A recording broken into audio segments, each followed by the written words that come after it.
السلام علیکم میرے اسمارٹ اینڈ ٹیلنٹڈ بچوں، امید کرتی ہوں کہ آپ سب خیر و عافیت کے ساتھ ہوں گے۔ مجھے یقین ہے کہ آپ میں سے بہت سے بچے ایسے ہیں جن میں کچھ خاص اور بہترین کرنے کی صلاحیت چھپی ہے، اور وہ ایک دن اپنی زندگی میں اس مقام اور نام کو حاصل کرنے میں ضرور کامیاب ہوں گے انشاءاللہ، جس کی وہ خواہش یا خواب دیکھتے ہیں۔ جیسے کہ آپ جانتے ہیں، زندگی میں کامیاب ہونے کے لیے، کسی مقصد کو پانے کے لیے خواب دیکھنا بہت ضروری ہے، اور میرے اس ویڈیو کا مقصد میرے بچوں سمیت آپ سب کو اس منزل تک پہنچانے کا ایک ذریعہ ہے۔ تو چلیں شروع کرتے ہیں۔ آج کا ہمارا عنوان ہے علم بیان۔ علم بیان کی اقسام یا شاخیں آپ کہہ سکتے ہیں، یا اس کے حصے کہہ سکتے ہیں، اس کے بارے میں آج ہم تفصیل سے پڑھیں گے۔ تو آپ جیسے کہ یہاں پہ دیکھ سکتے ہیں کہ علم بیان کی اقسام، شاخیں، حصے، ٹھیک ہے۔ تو اس میں سب سے پہلے ہمارے پاس تشبیہ ہے، استعارہ ہے، کنایہ ہے اور مجاز مرسل ہے۔ آپ کی آسانی کے لیے میں نے چاروں کو یہاں پر اس طرح بیان کرنے کی کوشش کی ہے کہ تاکہ آپ کے فہم کو مزید پختہ اور اس کو آسان انداز میں آپ کو سمجھایا جائے۔ تشبیہ دیکھیں، تشبیہ عربی زبان کا لفظ ہے جس کے معنی کسی چیز کو کسی دوسری چیز کے مشابہ قرار دینا یا برابر، مماثل یا مانند قرار دینا۔ کسی چیز کی طرح قرار دینا، کسی چیز کی جیسا یا جیسی قرار دینا تشبیہ کہلاتا ہے۔ اور جس طرح تشبیہ کی زبان کا لفظ ہے، اکثر آپ نے دیکھا ہوگا، اگر آپ نے پریویس پیپرز کا مطالعہ کیا ہے تو ان میں بھی اکثر یہ سوال جو ہے معروضی طرز کے سوالات میں لازمی اس طرح کے سوالات ہیں۔ اگلا دیکھیں، استعارہ۔ لغوی معنی کیا ہے؟ ادھار لینا، عاریتاً لینا، عارضی طور پر کسی چیز کا استعمال کرنا کیا کہلاتا ہے؟ استعارہ کہلاتا ہے۔ اور اگلا آپ دیکھیں، کنایہ ہے۔ کنایہ کی لغوی معنی کیا ہے؟ اشارہ کرنا، رمز، اس کا مطلب بھی اشارہ کرنا ہے۔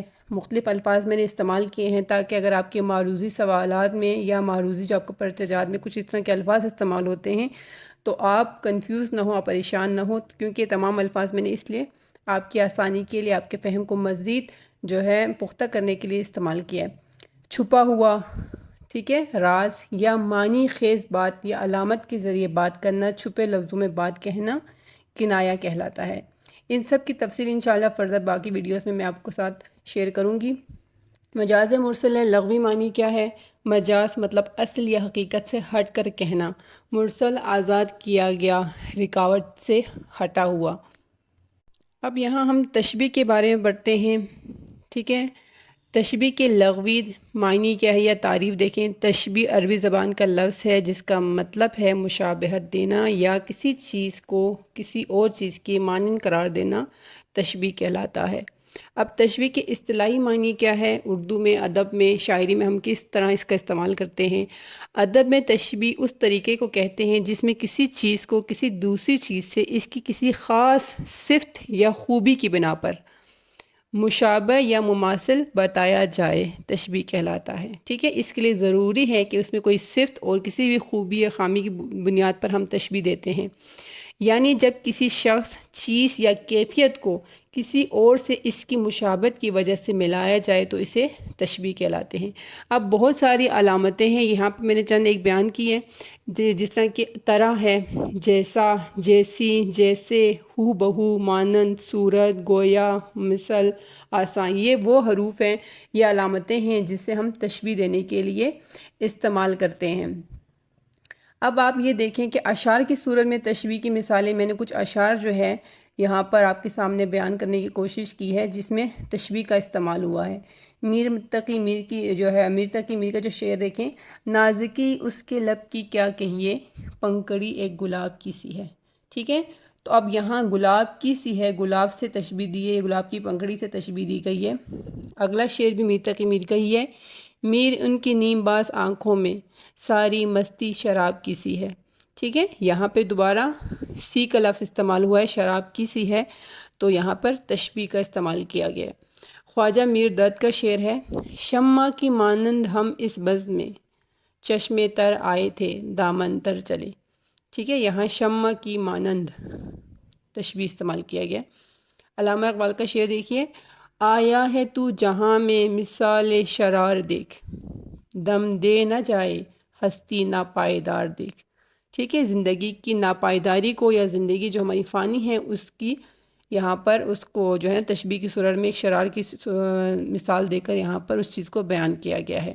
تو یہ اشعار جو ہے وہ تشبیہ پر مشتمل ہیں، آپ ان کو لکھ کر یاد بھی کر سکتے ہیں، اور اپنی تشریحات میں کہیں بھی جو تخلیقی لکھائی آپ کی آتی ہے وہاں پر آپ یہ حوالہ جات کے طور پر استعمال کر سکتے ہیں، اور اس سے آپ بہت اچھے نمبر حاصل کرنے میں کامیاب رہیں گے۔ آگے مزید آپ کی آسانی اور فہم کو مزید پختہ کرنے کے لیے چند مشہور تشبیہات میں نے یہاں بیان کی ہیں، جیسے بت کی طرح خاموش، برف کی طرح ٹھنڈا، موم کی طرح نرم، شیر کی طرح بہادر، پھول کی طرح نازک، دودھ کی طرح سفید، ہاتھی جیسا موٹا، آئینے کی طرح شفاف۔ اب ان تمام جو ہے نا مثالوں میں یہ آپ دیکھیے، بت کی طرح ٹھنڈا خاموش ہے، طرح بت سے تشبیہ دی گئی ہے، ٹھیک ہے، بت جو ہے بول نہیں سکتے، خاموش ہے، تو کسی چیز کی خاموشی کو ہم جو ہے نا بیان کرنے کے لیے اس طرح کی تشبیہات کا استعمال کرتے ہیں۔ برف کی طرح ٹھنڈا، موم کی طرح نرم، جیسے ہم کہتے ہیں ماں کا دل موم کی طرح نرم ہے، ٹھیک ہے، شیر کی طرح بہادر، کسی کی بہادری کو، کسی کی دلیری کو ہم اگر بیان کرنا چاہتے ہیں تو اکثر آپ نے دیکھا ہوگا تشبیہات میں یہ استعمال کیا جاتا ہے۔ پھول کی طرح نازک، کسی کی نزاکت کو، نازک جو ہے اس صورتحال کو بیان کرنے کے لیے ہم پھول کی طرح نازک، وہ بچہ پھول کی طرح نازک ہے، ٹھیک ہے، دودھ کی طرح سفید، اگر کسی کا رنگ جو ہے بہت سفید ہے، صاف ہے، تو ہم اس کو اس طرح سے بیان کرتے ہیں۔ اچھا، آئینے کی طرح شفاف، یہ وہ تمام تشبیہات ہیں جو روزمرہ جملوں میں، روزمرہ گفتگو کے دوران آپ کو سننے کو یا کہیں نہ کہیں پڑھنے کو ملتے ہیں، ٹھیک ہے۔ اب مزید کچھ جملے یہاں پر دیکھیں۔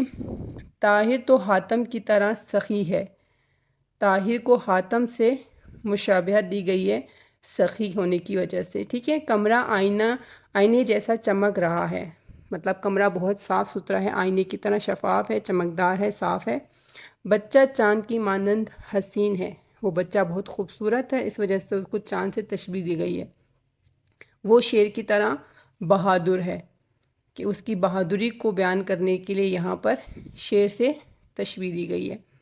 تو امید کرتی ہوں کہ یہ چیزیں آپ کو سمجھ آ گئی ہوں گی، اور اس کو مزید جو ہے پڑھتے ہوئے کوشش کریں کہ اپنے پاس اسٹیکی نوٹ رکھیں، نوٹس بنائیں، جتنا آپ لکھ کے پریکٹس کریں گے، لکھ کے ان چیزوں کو دہرائیں گے تو مجھے یقین ہے کہ آپ یہ کانسیپٹ نہیں بھولیں گے، اور امتحانات میں اس سے ریلیٹڈ کوئی بھی سوال آپ کا آتا ہے تو انشاءاللہ آپ پورے نمبر لینے میں کامیاب رہیں گے۔ اور آپ سے آخر میں ایک بات آپ سے شیئر کرنا چاہوں گی، جب بھی آپ کوئی کام کرنے بیٹھتے ہیں، جب بھی کسی مضمون کو آپ پڑھنے کے لیے بیٹھتے ہیں، اپنا ایک ٹارگٹ فکس کریں اور ہمیشہ اپنے آپ کو موٹیویٹ کریں کچھ اچھا کرنے کے لیے، کچھ اچھا بننے کے لیے۔ اور یہ وہ مضامین ہیں جن میں آپ شروع سے ہی اگر آپ 30 منٹس پر ڈے ان مضامین کو دیتے ہیں، جیسے آپ کی اردو ہے، اسلامیات ہے، انگلش ہے، ٹھیک ہے، ان مضامین کو اگر آپ پر ڈے کے حساب سے 30 منٹس بھی دیتے ہیں تو یہ وہ مضامین ہوتے ہیں، چاہے آپ سائنس پڑھ رہے ہیں، ٹھیک ہے، چاہے کمپیوٹر کے اسٹوڈنٹ ہیں، چاہے بایو کے اسٹوڈنٹ ہیں، تو یہ آپ کی وہ مضامین ہوتے ہیں جو آپ کی پرسنٹیج کو بہت اوپر لے کے جا سکتے ہیں۔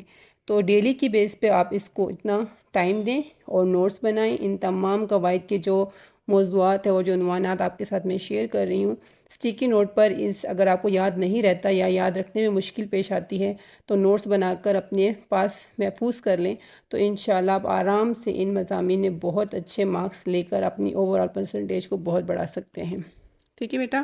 اللہ حافظ، اپنا خیال رکھیے۔